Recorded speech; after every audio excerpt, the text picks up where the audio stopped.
In October 2025, astronomers peered into the young star V883 Orionis using the ALMA telescope and found heavy water in its planet-forming disk. That's right, water that existed long before our Sun and Earth were even born. But where did this ancient cosmic water come from? Let's find out. So welcome to Beyond the Event Horizon. This discovery is the missing link. It shows how water formed in deep space can end up on planets like our own. We all know that. The universe began about 13.8 billion years ago with the Big Bang. But forget explosions and fireworks. The Big Bang was more like everything suddenly expanding everywhere at once. And in the first few minutes, the universe was extremely hot, extremely dense, and incredibly simple. Only the lightest elements could exist, like hydrogen, helium, and tiny traces of lithium. That's it.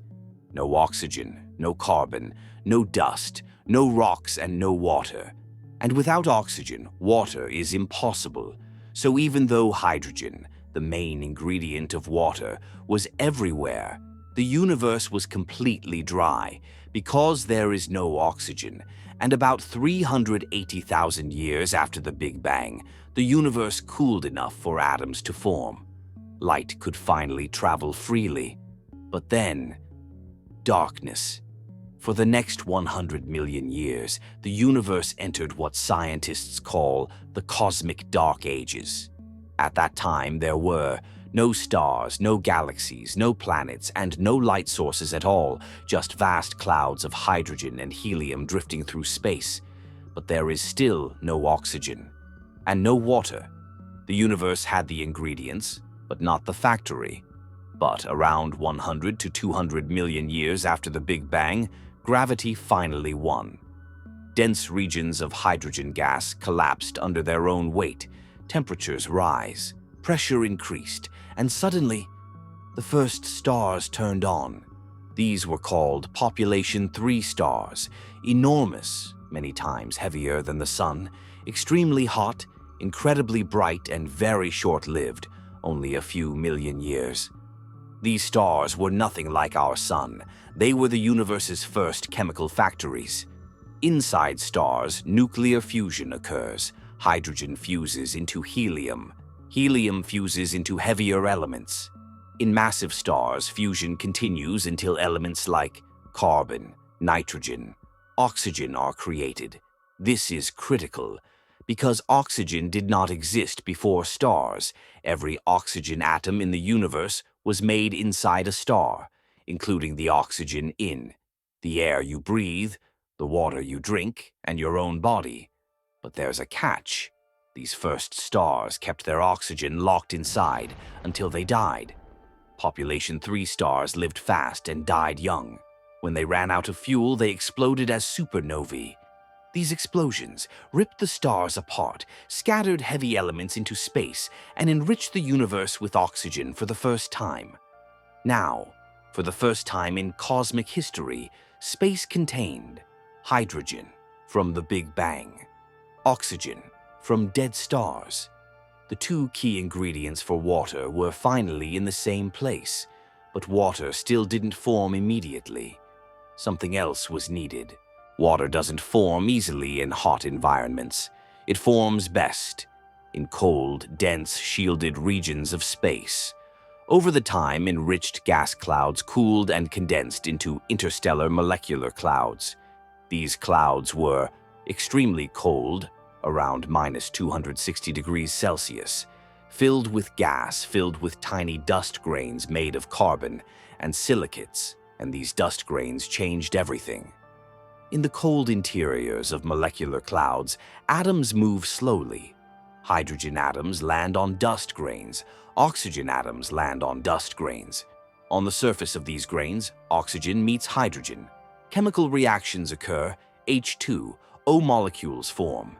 This happens again and again. The result?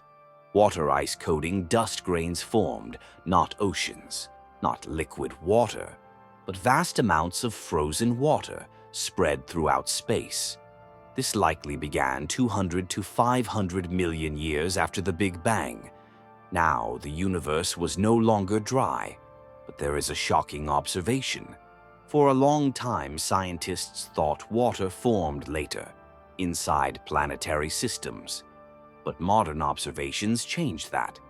By studying interstellar clouds, young star systems, isotopes of water, normal versus heavy water, astronomers discovered something shocking. Much of the water in planetary systems was inherited, not newly created. That means water formed before many stars were born, including our Sun. Because when a new star forms, a molecular cloud collapses, a star ignites at the center, and a rotating disk forms around it.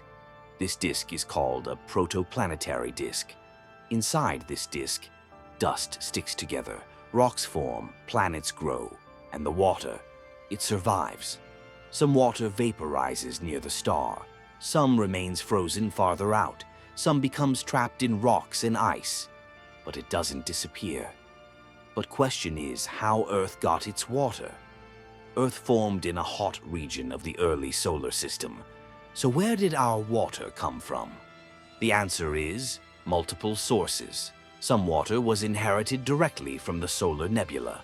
Some came from water-rich asteroids. Some may have come from comets.